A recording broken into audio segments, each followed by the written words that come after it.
Detrás de cada gran fortuna hay un gran crimen. O como decía Lope de Vega, la sombra de un hombre poderoso, claro en linaje, 1000 delitos cubre. En el caso del protagonista de hoy, quizás lo de 1000 delitos se queda corto. Un mallorquín con una gran capacidad para el cálculo mental, un contrabandista de tabaco y de armas capaz de vender a los dos bandos en una guerra, el último pirata del Mediterráneo, un mujeriego y un mafioso sin escrúpulos. Todo eso y más fue Joan Marc Ordinas. Soy David Cot, presentador de Memorias Hispánicas, y hoy empiezo una serie de 5 episodios para contar la extraordinaria vida del hombre que llegó a ser el hombre más rico de España y uno de los más ricos del mundo entre los años 20 y su muerte en 1962. A través de su vida aprenderás mucho sobre el mundo en que le tocó vivir. Veamos en esta ocasión cómo fue su ascenso desde su juventud hasta la Primera Guerra Mundial y años finales del régimen de la Restauración. Memorias Hispánicas. En 1880 nació Joan Marc Ordinas, más conocido por su nombre españolizado, pese a que el periodista Josep Pla decía que hablaba un castellano de léxico limitado. Juan no nació en el seno de una familia pobre, como algunas leyendas decían para engrandecer su figura. Su familia era de las más acomodadas, de Santa Margalida, un pueblo de Mallorca de unos 3.400 habitantes por aquel entonces. Su abuelo, padre y tío regían la empresa Marc Hermanos, la principal exportadora de cerdos y ajos de Mallorca. También comerciaban mucho con harina, almendrón, higos y licores, estos últimos sin licencia, lo que alguna vez les acarreó multas. Sus familiares ya estaban habituados a salir de la isla por negocios, ya que muchos de sus productos terminaban en los puertos de Barcelona, Valencia o la Provenza francesa. En Santa Margalida, muchos niños varones cuidaban cerdos libres o criados en granjas por una miseria. Pero Joan Marc nunca tuvo que hacer tales tareas. Juan siempre formó parte de los que mandaban y se lucraban del trabajo de otros. Su padre y su tío se metieron en la política municipal por el Partido Liberal y fueron concejales y alcaldes, lo que simbolizaba el triunfo de la nueva clase mercantil sobre los antiguos caciques terratenientes. De su padre y de su tío aprendió cómo funcionaba la política de la época y en general cómo podía doblegar la voluntad de otros. Podía comprar votos regalando sacos de harina, ensaimadas o puros, amenazando a los productores con comprarles a precios reventados, o librando a un hijo del servicio militar.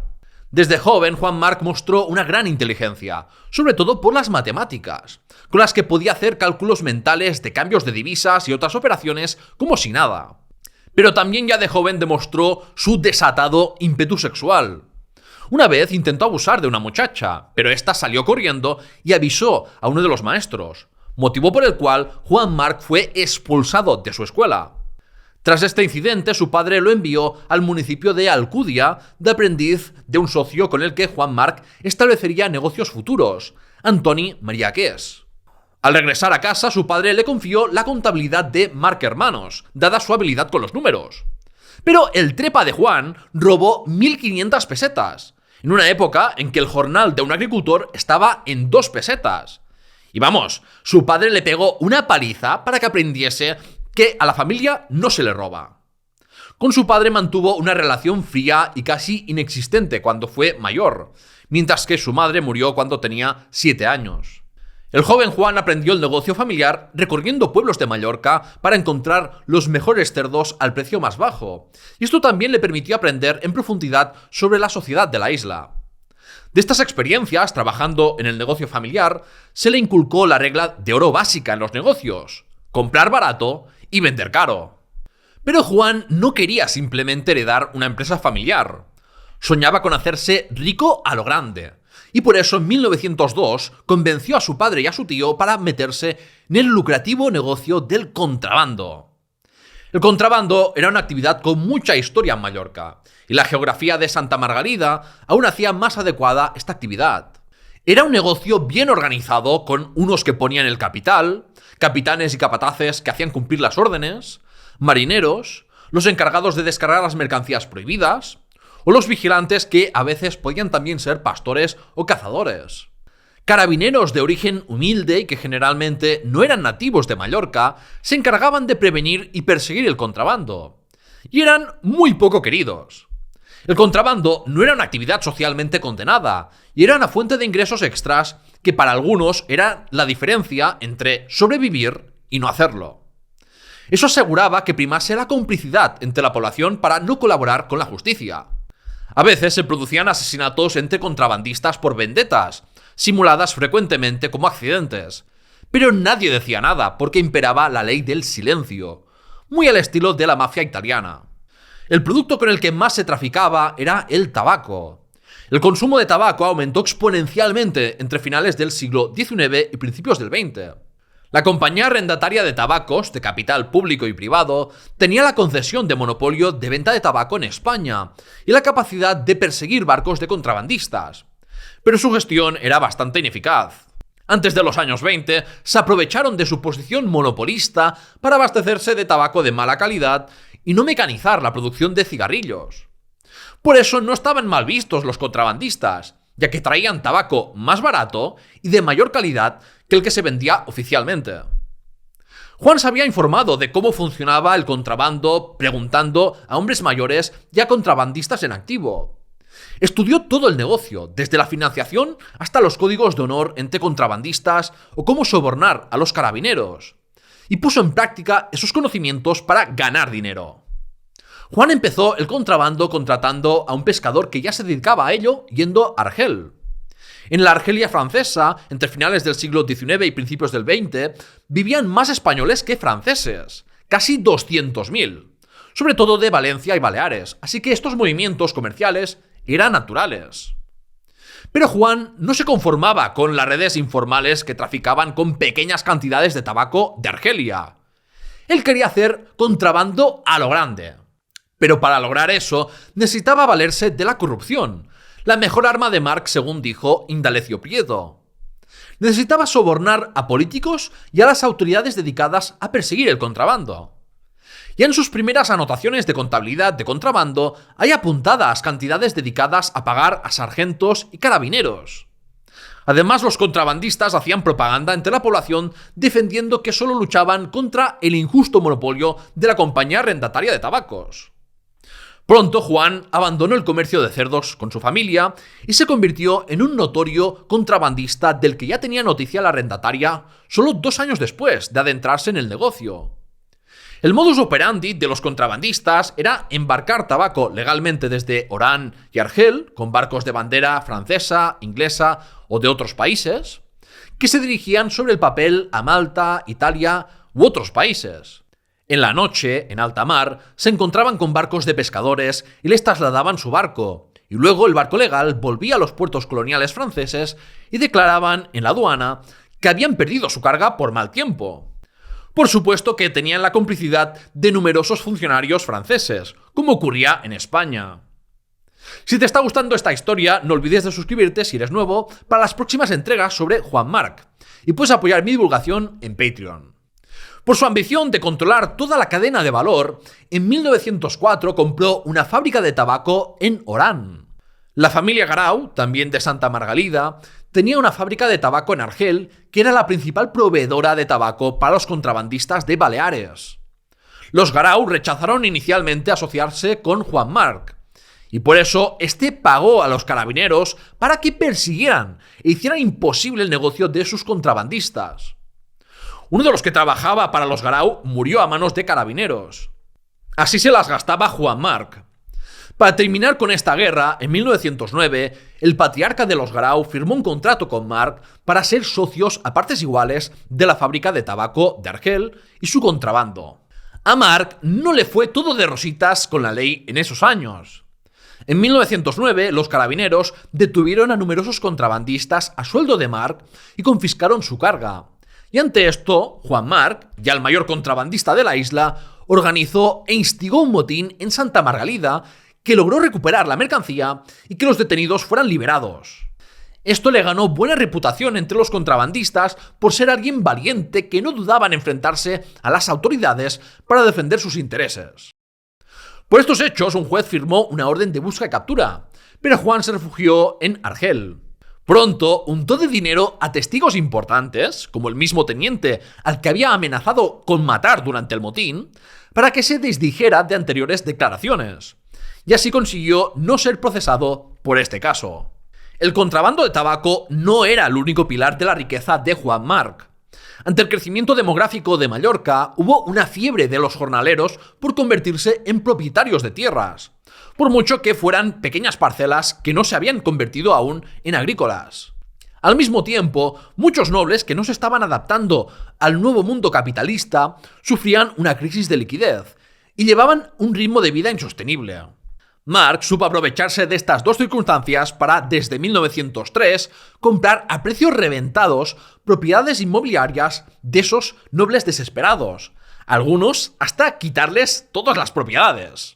Para estas operaciones inmobiliarias, Juan Marc empezó a llevar a cabo actividades bancarias, de forma no oficial. Esto lo hizo desde su casa antiguamente señorial del centro de Santa Margalida, que su padre le cedió al casarse en 1905. Esta banca Marc embrionaria se dedicaba a prestar dinero a nobles endeudados, de los que a cambio conseguía la cesión de propiedades, y luego vendía con pagos a plazos las propiedades a jornaleros y pequeños campesinos. Las grandes propiedades nobiliarias se fragmentaban y se parcelaban para familias campesinas que muchas veces cultivaban productos destinados a la exportación, con mayores rendimientos que los cereales. Estas operaciones las inició el capitalista mallorquín en su isla natal, y luego las extendió principalmente por Valencia, Castilla-La Mancha, Andalucía y Extremadura. Para 1931 había firmado más de 40.000 ventas de propiedades, y ese fue uno de los pilares más sólidos de su fortuna.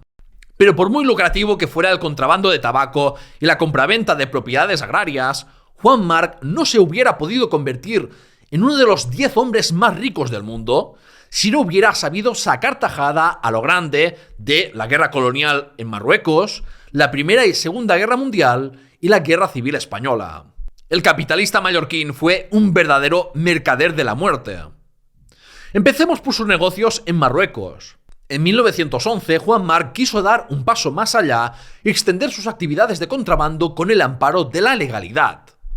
Una sociedad francesa fue constituida para explotar en régimen de monopolio la venta en Marruecos de tabaco y kif, el polen de cannabis. Las expectativas económicas de explotar este negocio en el Marruecos español y francés no eran muy halagüeñas, sobre todo porque era una zona inestable donde aún se estaba imponiendo el dominio colonial. Juan presentó una oferta de compra, pero al principio los directivos de la sociedad francesa se mostraron reticentes. Pero el contrabandista siempre destacó por tener una gran determinación y no aceptar un no por respuesta. Empleó la corrupción para sobornar a políticos y directivos, la influencia del conde de Romanones ante el gobierno francés, y también amenazas de que si no recibía la concesión, inundaría Marruecos con su tabaco de contrabando. Sus métodos mafiosos fueron efectivos, y Juan Marc consiguió el subarrendamiento del monopolio. Esto lo hizo no tanto por el mercado interior marroquí, sino para dar cobertura legal a su contrabando y aumentar su alcance. Puso puestos de venta a las afueras de Ceuta y Melilla, ciudades excluidas en el monopolio, para vender el tabaco de contrabando producido en Argelia y de ahí que pasase su tabaco a la España peninsular, haciéndole la competencia a la compañía arrendataria de tabacos. El contrato de subarrendamiento expiraba en 1921 y los franceses no estaban dispuestos a renovárselo, menos con la actitud que había tenido el mallorquín con Francia durante la Primera Guerra Mundial. Como veremos en el próximo episodio, en ese año el gobierno español le había declarado la guerra a su contrabando, así que lo último que necesitaba era perder la concesión.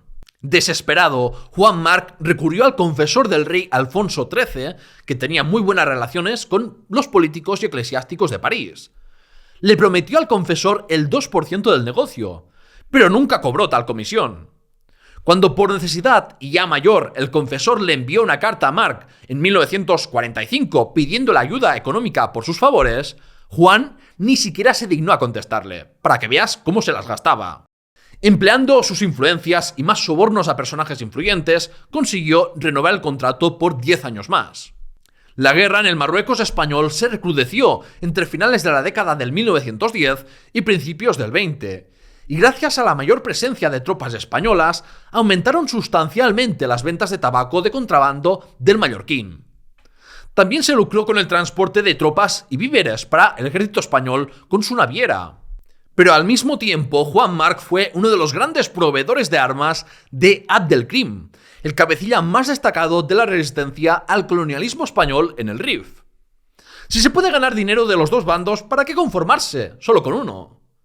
Una buena muestra de que Marc era un tipo sin escrúpulos, solo leal a sus intereses económicos, y como buen capitalista no tenía patria. En el transcurso de la Primera Guerra Mundial también jugó a dos bandas y fue allí cuando se inició en el tráfico de armas. Para 1914 ya era el jefe de una gran organización que gobernaba con disciplina férrea, tenía mucho capital, contactos e influencia entre políticos, militares y funcionarios civiles, y disponía de unos 200 barcos entre los oficiales y los de contrabando. Esto hizo que Reino Unido, Francia, Alemania y el Imperio Austrohúngaro buscaran su colaboración. Ministros de Marina y Finanzas hablaban de él, para que veas el ascenso meteórico que pegó Marc cuando solo tenía 30 y pico años. Durante la Gran Guerra ayudó más a las potencias centrales que a las aliadas, sobre todo al principio porque veía más probable la victoria alemana. Por ejemplo, ayudó en la repatriación de alemanes de Baleares a Alemania, llevándolos a Cerdeña. En el Marruecos francés se reactivó la hostilidad de tribus bereberes por instigación alemana. Los alemanes abastecieron a los bereberes del Marruecos francés con armas, municiones y dinero, y lo hicieron todo a través de Joan Marc.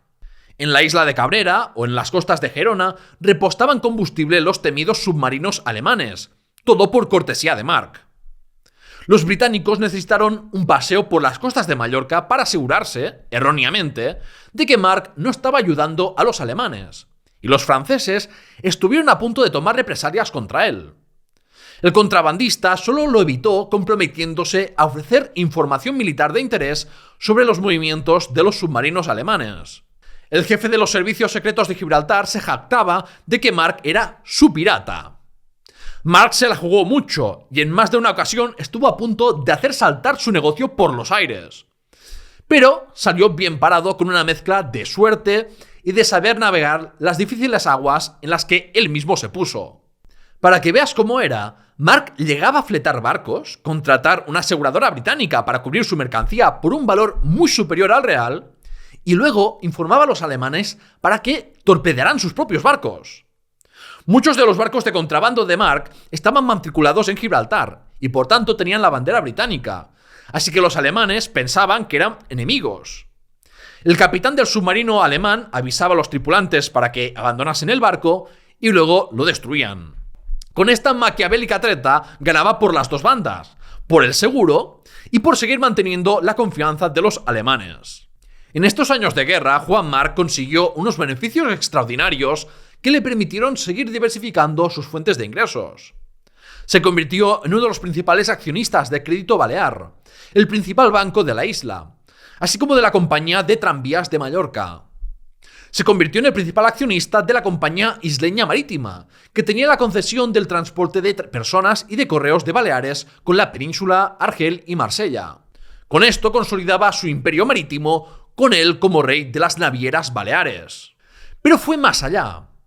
En 1916, de la fusión de diferentes compañías navieras valencianas y catalanas, surgió la Transmediterránea, con la finalidad de eliminar itinerarios duplicados y monopolizar el transporte marítimo de personas. Marc quiso participar en este proceso de concentración empresarial y a principios de 1918 vendió sus acciones de la naviera balear a la Transmediterránea para que se produjera una absorción y así convertirse él mismo en accionista de la Transmediterránea. Este movimiento le valió una campaña de desprestigio de adversarios que pedían que la isleña se mantuviese genuinamente mallorquina. La Transmediterránea recibió, por ejemplo, la concesión de las líneas regulares entre Andalucía, Canarias, Ceuta y Melilla, incluyendo el transporte de tropas y víveres para el ejército. Además de proporcionar combustible, armas e información militar, Joan Marc suministró alimentos a los países beligerantes de la Primera Guerra Mundial. Importaba trigo de Argentina para reexportarlo y exportaba también los alimentos que producían en Mallorca, porque los países en guerra pagaban a precios muy superiores. Pero mientras Marc se enriquecía, Sus acciones produjeron escasez de alimentos e inflación en Mallorca, que afectó sobre todo a la gente que vivía en la ciudad. No era la primera ni la última vez que, por las lógicas capitalistas, la población de un país productor de alimentos podía sufrir de hambre. Por las protestas ciudadanas, en 1915, las Cortes aprobaron la Ley de Subsistencias para fijar precios de productos de primera necesidad y prohibir su exportación. Sin embargo, Marc no tenía ninguna intención de acatar la ley. Uno no amasa una fortuna como la suya jugando con las reglas y siendo honrado. Es en este periodo de la Primera Guerra Mundial cuando el mayor contrabandista de España empezó a influir de forma decisiva en la política española, también en Madrid, para proteger sus intereses económicos. El mallorquín sabía que política y negocios iban de la mano si se quería triunfar a lo grande. Por eso se afilió al Partido Liberal, empezó a frecuentar Madrid y se hizo amigo del conde de Romanones, entonces presidente del gobierno con el que trató de crear una zona franca en Palma de Mallorca. Marc tenía políticos en el bolsillo. El más destacado era Santiago Alba, político liberal que ejercía de ministro de Hacienda. Era tan descarado que Alba firmaba decretos prohibiendo la exportación de un producto determinado y luego concedía un permiso especial a las empresas de Juan Marc para permitir la salida de supuestos excedentes que no podía absorber el mercado local. De Santiago Alba, su hija, llegó a decir que España no merecía políticos como su padre. El periodista Josep Pla decía, cita, «Si en la capital pones un sobre lleno de dinero sobre la mesa, lo cogen y lo meten en el cajón, como ha hecho siempre Santiago Alba». Fin de la cita. Eso sí, no todos los políticos de la Restauración eran sobornables. El senador Manuel Allende Salazar denunció públicamente a Juan Marc en un debate parlamentario.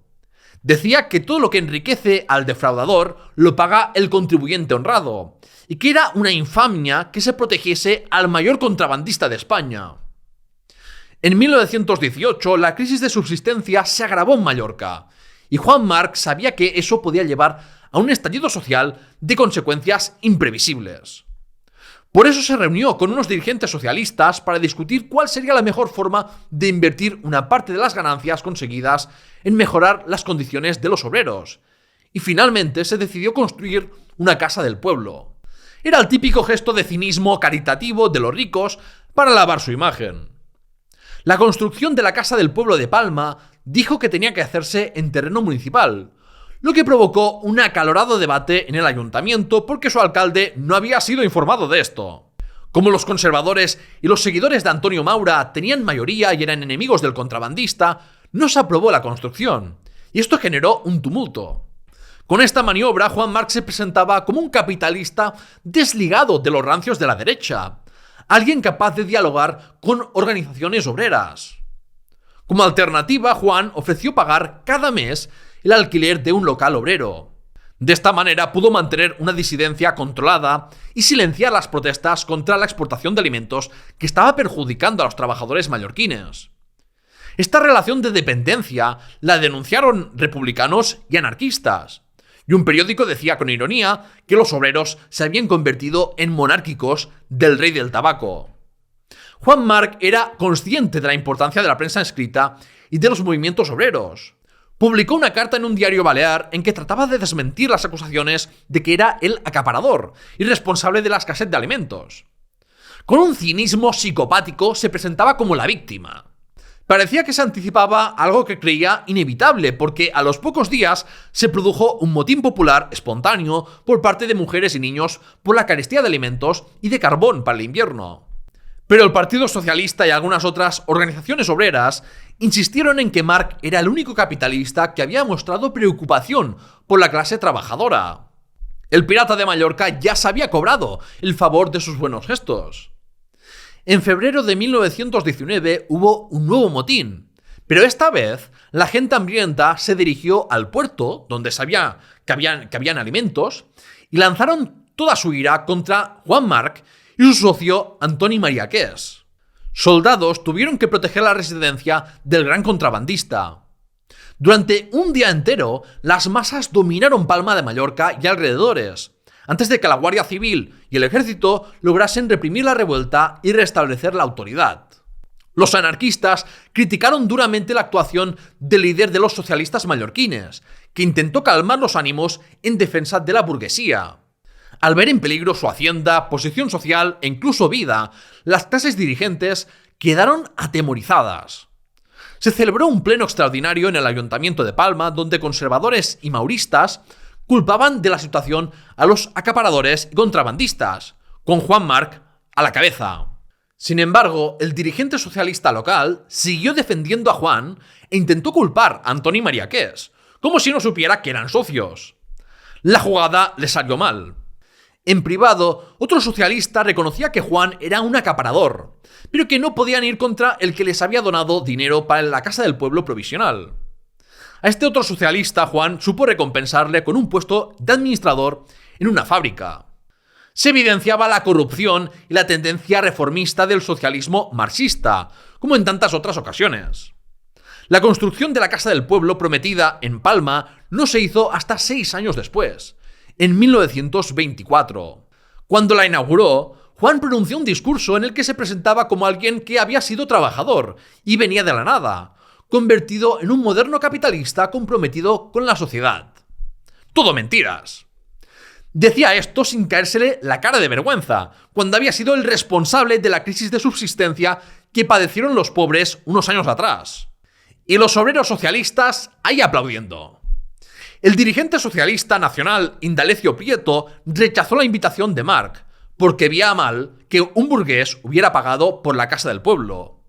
Los anarquistas mallorquines siempre criticaron a Marc por eso, y terminaron por no participar en la Casa del Pueblo. Con esto no quiero decir que todos los anarquistas fueron incorruptibles, porque hubo algunos anarquistas en la época de la Segunda República que actuaron a sueldo de Juan Marc. Pero en fin, en esta primera entrega sobre la biografía de Juan Marc Ordinas, hemos visto su juventud, cómo se hizo rico con el contrabando de tabaco y de armas, sus actividades bancarias, la compraventa de propiedades inmobiliarias y la industria naviera. Todo esto ayudado por la corrupción hasta las más altas esferas políticas. En el siguiente episodio veremos la historia de un asesinato ordenado por Juan Marc, sus inicios en actividades industriales y cómo el Estado puso su imperio contra las cuerdas. Si te ha gustado, dale a me gusta, comenta qué primera impresión te da el gran capitalista mallorquín y comparte su historia en redes sociales. La investigación requiere de mucho trabajo, así que te animo a apoyarme en patreon.com/lahistoriahispana, con membresías de YouTube o Spotify o con una donación en la página web del programa. Muchas gracias por tu atención y ¡hasta la próxima!